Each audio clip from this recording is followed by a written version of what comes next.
300 பவுன் நகை போடுறேன்னு சொன்னாங்க. 300 பவுன் ஆல்ரெடி எடுத்தாச்சு, எங்கிட்ட இருக்கு. ஃபர்ஸ்ட் ஒரு 100 பவுன் மட்டும் பாப்பா போட்டு அங்கே போயிட்டேன். அது அங்கே தான் இருக்கு இன்னும். நகை, பணம், வெள்ளி பாத்திரங்கள், காரு எல்லாமே அங்கே தான் இருக்கு. ஒன்றும் நாங்கள் எடுக்கல.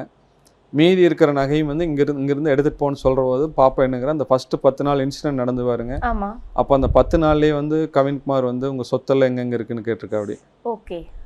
மாமனார் வந்து எங்கள் சொந்தத்துலலாம் நகையெல்லாம் வந்து கல்யாணத்துக்கு முந்தின நாள் நைட்டே காமிச்சிருவாங்க, நீங்கள் ஒன்றும் முழுசாக காமிக்கல அப்படின்னு சொல்கிறாங்க.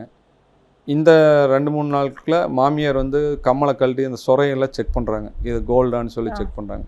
அப்போ இந்த இன்சிடென்ட் எல்லாம் என்ன பண்ணுதுன்னா அவளை கன்ஃபியூஸ் பண்ணுது. ஓ ரைட்டு, இவங்க ஏதோ பணம் நகை பற்றி தான் பேசுகிறாங்க, அப்போ நம்ம வந்து இப்போதைக்கு நகையை பூரா எடுத்துகிட்டு போகக்கூடாது அப்படின்ட்டு ஃபங்க்ஷனுக்கு இடையிலலாம் வெளியில் அவங்க ரிலேஷன் ஃபங்க்ஷனுங்கெல்லாம் போனாங்க. போகிற போதெல்லாம் இங்கே வந்து நகையை போட்டுட்டு ஃபங்க்ஷன் அட்டன் பண்ணிவிட்டு மறுபடியும் வந்து இங்கேயே கழட்டி வச்சுட்டு நார்மல் நகை போட்டு அங்கே போயிடுவாளுங்க. இந்த இன்சிடென்ட் நடந்துட்டு இருந்தால் அந்த இந்த இன்சிடென்ட் நடக்காமல் இருந்தால் இந்த நகையும் பூரா அங்கே போயிருக்கும். இந்த இன்சிடென்ட் நடந்ததுனால அவளுக்கு ஒரு டவுட் வந்து வேண்டாம் நகை இங்கேயே இருக்கட்டும் அப்படிங்கிற மாதிரி ஒரு கருத்து சொல்லிட்டாங்க. நாங்களும் அது அவள் பீரோலையே தான் இருக்குது.